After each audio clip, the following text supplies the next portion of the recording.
Bismillahirrahmanirrahim. Assalamualaikum warahmatullahi wabarakatuh. Waalaikumsalam warahmatullahi wabarakatuh. Maha suci Allah, segala puji dan syukur kita panjatkan kepada Allah. Semua kita semua dalam bimbingan rahmat dari Allah Subhanahu wa taala. Amin. Subhanallah, alhamdulillah. Kembali kami dari tim Jawa Nusantara. Kali ini kita sedang muter-muter di budaya. Ya. Yang sederhana. Betul. Iya. Pada video sebelumnya kita sudah bahas tentang maulid terkait dengan sosiopat, kemudian artefak, Ya. dan sebagainya. Tetap dalam perspektif tahun ini. Kali ini kita akan bicara terkait dengan kelanggengan atau Eternity awet, abadian. Sebuah karya seni. Iya. Yang kita pahami terutama di Nusantara atau di Jawa. Di Nusantara juga sebenarnya sama saja. Iya, sama. Iya, sama. Karya-karya yang legenda atau jadi ada perbedaan yang mendasar. Karya-karya masa lalu itu cenderung awet. Iya. Jadi dari masa ke masa selalu relevan. Kemudian karya-karya saat ini cenderung habis dimakan zaman. Iya. Sebagai contoh lagu. Iya, betul. Itu lagu-lagu itu merupakan karya. Kalau lagu-lagu zaman dulu biasanya lebih awet. Iya. Tapi kalau lagu sekarang satu periode masa kadang-kadang setahun 2 tahun 5 Ya, tahun udah habis. jadi ada kelanggengan atau ada dalam bahasa buminya ada keabadian karya. Ya, ada wayang. Ya. Seperti halnya batik, ukir dan sebagainya itu Langgeng, keris, langgeng. Nah ini ada semacam pertanyaan, kenapa suatu budaya baik itu idiom sosiopat atau bisa langgeng? Kenapa bisa seperti itu? Ya. Silakan Pak Ustaz. Bismillahirrahmanirrahim. Assalamualaikum warahmatullahi wabarakatuh. Alhamdulillah rabbil alamin, kita bersyukur kepada Allah SWT, keberkahan, keselamatan, kesejahteraan buat kita semua. Saudaraku, bahwa karya-karya anak bangsa, karya-karya momental, karya-karya yang spektakuler itu ternyata nggak luput dari filosofis. Ya, jadi filosofis ketauhidan. Nah, sekarang kita lihat dari sisi Borobudur. Nah, Borobudur itu kalau dari sisi ketauhidannya bahwa dia kan lembah seakan-akan kayak bunga teratai. Nah, kalau dari jauh kayak bunga teratai. Dari atas nampak sekali kayak bunga teratai. Sehingga bunga teratai itu bunga yang sangat indah, akarnya nancep ke air, ya, ke bawah, kemudian bunganya nongol ke atas dalam keseimbangan air. Nah, tidak kelelep keseimbangan air dan nyaman serta membuat satu aspirasi untuk pendidikan. Nah, aspirasi pendidikan bahwa Anda dimanapun berada, tancapkan bumimu, kamu injak, berarti di situ kamu harus adaptasi dengan lingkungan. Kemudian hiasilah sosiologi kamu dengan metode dan filosofis air. Adaptasinya sangat cepat, mudah, dan sangat fleksibilitas. Nah, sangat sempurna. Namun di situ kita junjung langit, karena hukum langit juga tidak boleh dinafikan. Jadi bumi, air, langit. Nah, ya, bumi itu di tempat kita berpijak kita harus adaptasi dengan kekokohan yang kuat, kemudian adaptasinya dengan seloka air yang sangat nyaman, indah dan sejuk. Kemudian di situ hukum langit diangkat. Nah, itu baru satu sisi, Kang. Satu sisi aja sudah segitu indahnya, gitu ya. Jadi maksudnya setiap sebuah karya, ya, saya pernah mendengar begini, empat rambu ketika membuat keris, itu tirakat ketinggi. Betul. Jadi mereka mencoba menarik satu hal dari spirit, untuk dijelmakan dalam karya sebagai bentuk simbol. Ya.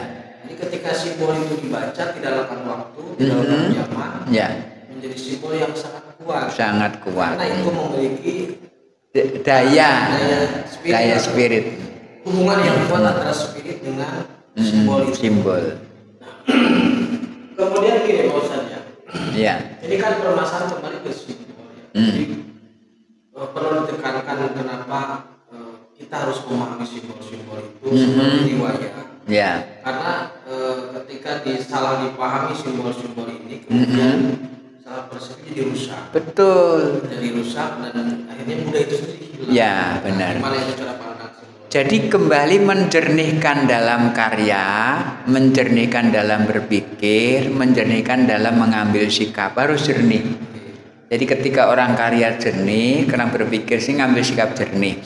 Nah, memang ada kalanya karya-karya ini nggak bersentuhan dengan agama langsung. Nah, kalau Ka'bah itu jelas ya, Ka'bah sebagai tempat kiblat. Walaupun Ka'bah bukan disembah, nah kalau salah mengartikan jadi patung juga. Tapi arah kiblat Satral Masjidil Haram. Nah, di situ dirawat dengan sangat baik. Kemudian keliling Ka'bah itu simbol tentang kehidupan dan itu dihukumi ibadah. Nah, kalau Ka'bah jelas karena ada kaitannya dengan perintah. Nah, bagaimana di luar Ka'bah?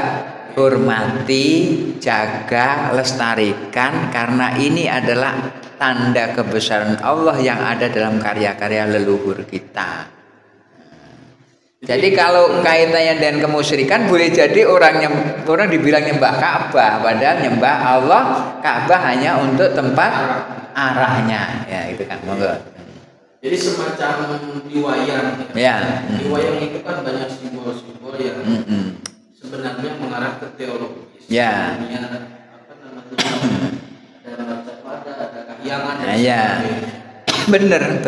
Jadi banyak hal-hal yang teologis yang spirit kemudian ditarik dalam simbol. Ya. Dari warna contoh. Dari warna. Dari bentuk wayang. Ya. Biasanya kalau warna wayang warna buto bentuknya cakak-cakak. Ya, benar. Besar. Warna juga biasanya merah. Ya, ngejreng. Tarian juga kalau tarian kesatria dan tarian karakternya beda. Nah, ini masyarakat kan perlu ini maksudnya, perlu pencerahan ya. Pencerahan gimana itu baiknya. Ya. Jadi karya menjaga itu gini saudaraku, bahwa ada Arjuna dengan Buto Cakil. Nah, Arjuna melambangkan satria yang penuh dengan tawadhu, penuh dengan kesopanan. Namun kesopanan, ketawaduan, kebaikan Arjuna tidak ada artinya tanpa dilawan dengan Buto Cakil. Pembanding. Sebenarnya kirinya adalah Buto Cakil, kanannya Arjuna. Kebaikan Arjuna itu tidak boleh lepas dari ujian yang dilakukan oleh Buto Cakilnya ini. Dan Buto Cakil nggak mungkin ganteng. Kalau sama-sama ganteng jadi dua Arjuna gitu loh ya.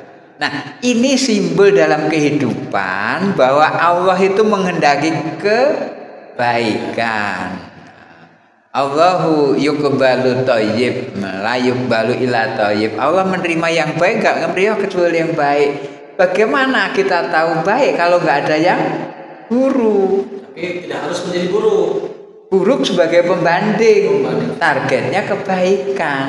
Tapi ada juga orang yang tergelincir ke dalam keburukan. Ayo sadarlah dalam keburukan untuk mencari kebaikan karena targetnya kebaikan.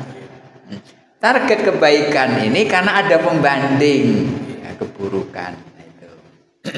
Nah, simbol-simbol ini kan sangat kuat ya di terutama di karya-karya leluhur lah, seperti simbol gunungan. Nah, simbol gunungan. Kayaknya kalau dibahas lama banget. Lah, dari gunungan aja luar biasa. Kemudian dari keris kan, lipetannya itu, ya, pelipatan itu begitu kumpul banyak dilipat-lipatnya itu jadi pamor. Udah gitu berkelok-kelok segitu kayak naga, keluknya banyak. Udah gitu apa? Segitunya perilaku manusia bisa dimasukkan dalam satu sarang namanya rongkong. Nah, jadi kita ini bolehlah manuver kayak apapun, tapi wadahnya harus tauhid yang esa, ibadah yang sehat, sosiologis yang sempurna. Hablum minallah wa hablum minal makhluk gitu loh. Nah, gini Mas, simbol-simbol ini kemudian seringkali menjadi batasan sosial. Ya. Ada kepatuhan masyarakat terhadap simbol. Seumpama jari atau ya, kain jari. Kain. Nah. Kemudian kujang, kemudian keris. Jadi umpamanya kain ini untuk bangsawan. Ya. Gambarnya, coraknya. Corak batik kain ini untuk bangsawan. Ya. Corak batik kain ini untuk masyarakat. Ya. Kemudian keris ini atau keris ini untuk bangsawan atau untuk raja, ya. Ini untuk umum. Ya. Kujang pun demikian, ada yang bolongnya sekian untuk raja, bolongnya sekian, lubangnya sekian untuk masyarakat. Ya. Nah, kepatuhan masyarakat terhadap simbol ini itu kan didobrak. Seperti halnya parang rusak, sekarang siapa aja bisa pakai. Iya, betul, parang rusak itu. Jadi ini gimana nih Mas? Satu sisi egaliter atau kesetaraan diharapkan, tapi sisi lain pendobrakan batas simbol ini ternyata kayaknya jadi malah campur warna antara merah dan jadi yang lain seperti itu. Memang harus punya identitas. Ya, kita harus ngakui kenapa sepatu mahal ditaruh di bawah, kopiah topi yang murah taruh di atas. Karena profesional dan sepatu bilang Kang, saya kata sepatu lebih terhormat diinjak daripada taruh di kepala kelihatan sedengnya. Kan nggak waras karena the right man and the right place. Nah, kalau itu diaduk-aduk dengan kebebasan, mana ada dalam dunia bebas? Karena dunia itu ada aturan, yang sehat ya aturan itu, gitu. Jadi menempatkan satu pada tempatnya itulah simbol kesehatan secara insaniah. Karena kita ada ukurannya intelektual, ukurannya tauhid, ukurannya sosial kemasyarakatan, gitu loh. Jadi ketika seseorang seumpama masyarakat biasa tidak diizinkan secara sosial, secara tata krama lah untuk menggunakan parang rusak kayak gitu, jari yang corak ini. Maka ketika dia menerima itu harusnya dengan kebanggaan ya. Betul, kebanggaan. Sehingga apa? Kebanggaan atas dirinya dalam satu komunitas. Nah, kebaikan bukan karena bangsawan dan rakyat. Bisa jadi orang bangsawan yang bejat, bisa jadi rakyat yang sehat. Itu bukan karena job, bukan karena community, tapi karena individual dalam berbuat. Karena di tentara pun ada simbol pangkat. Pangkat tuh pasti. Jenderal dengan kopral pasti berbeda ya, aslinya begitu. Itu namanya sesuai dengan makom. Iya, tapi tempat. Tidak mengurangi kemuliaan pribadi. Betul, nggak akan mengurangi kemuliaan karena kemuliaan itu berdasarkan pribadi. Tapi itu jenjang atau kepangkatan atau status itu memang sebagai hasanah sekaligus tanda ketaatan terhadap sosial kemasyarakatan. Jadi taat kepada Allah, taat kepada Rasul, taat kepada pemimpin, taat kepada pemberi sosial kemasyarakatan itu. Jadi kalau kita nggak taat karena itu, kayak itu karena sepatu mahal ditaruh di kepala ya kelihatan jadi rusaknya. Rusak kok seneng, itu kan itu. Ini kan paham-paham terkait dengan kesetaraan ya. Terutama masalah gender. Itu terlalu jauh lah. Terlalu jauh. Ini masalah dalam hal yang umum saja. Jadi alasan kesetaraan itu ditabrak. Betul. Sehingga benar jadi dari tidak ada identitas. Nah, kalau orang nggak punya identitas malah rusak. Saya sebagai siapa? Itu malah rusak. Nah, gitu. Karena ada identitas komunitas sebagai identitas. Nah, gitu. Sebagai contoh sederhana lagi ya. Ini seumpama Madura kan loreng hitam putih ya. Hitam putih. Kalau Jember merah putih apa ya? Kelas garis-garis ya. Nah, maksudnya adalah ketika kita melihat garis-garis warna itu langsung Madura. Itu ya. Jadi identitas itu sangat melekat karena simbolik. Ya, kayak belangkon tanda Jawa gitu. Nah, peci nasional kan gitu ya. Nah kalau sekarang semua orang memakai loreng, semua memakai corak seperti Madura lah semua. Bingung nanti. Bingung sampean wong ngendi. Jadi kebanggaan Madura terhadap corak itu menjadi identitas dia. Identitas. Jadi bukan simbolis yang sudah turun temurun itu harus kita akuin gitu. Maka kita sebenarnya harus bangga dengan identitas dimanapun posisi. Betul, di posisi itu karena kebaikan bukan di posisi tapi di individual dalam berbuat. Itu agak repot ini. Iya. Memang apa namanya dalam lingkup budaya karena memang tidak ada hukum yang mengikat ya Mas. Iya. Enggak ada hukum mengikat, namun kepantasan itu yang menjadi ukuran. Nah, jadi kepantasan, kenormalan, ya salah sedikit wajar, salah banyak kurang ajar. Ya enggak enak yang kurangnya itu. Iya, iya. Jadi gitu saudara, peninggalan dari nenek moyang kita itu memang sangat beragam. Banyak simbol di sana karena kalau zaman sekarang bikin karya itu kan urusannya pasar.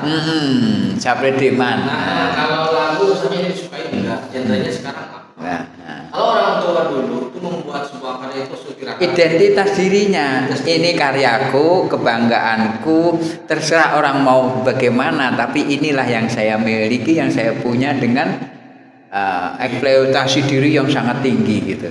Sehingga hasilnya jadi abadi. Nah berarti sekarang ini banyak karya-karya dari artefak yang memang masih yang lama seperti itu. Namun yang sosiopaknya rusak. Yang rusak. Nah, nanti kita benahin dari situ lah kita. Kayak batik corak ini harusnya dipakai oleh ini sudah rusak. Kita tidak dalam posisi untuk membedakan kasta, tapi membuat identitas agar pembenahan diri juga lebih mudah. Betul.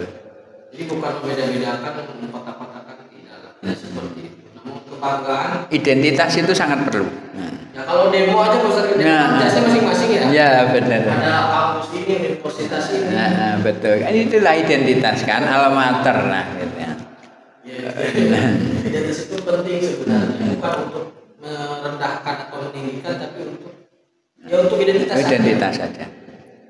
Itu terkait dengan kenapa budaya luhur itu abadi, karena memang targetnya atau ujung-ujungnya teologis. Iya, betul. Sebuah karya diambil hasil dari penarikan dari spirit, kemudian ditempatkan dalam simbol yang bertujuan agar keturunannya nanti membaca simbol itu untuk kembali sampai ke teologis. Ya, betul. Jadi dari teologis simbol dibaca naik lagi. Ya, betul sekali. Begitu saudaraku, terima kasih. Nanti kita bahas di budaya sekunder di pembahasan yang lain. Terima kasih. Iya. Assalamualaikum. Tetap tingkatkan iman dan amal soleh. Assalamualaikum warahmatullahi wabarakatuh. Waalaikumsalam warahmatullahi wabarakatuh.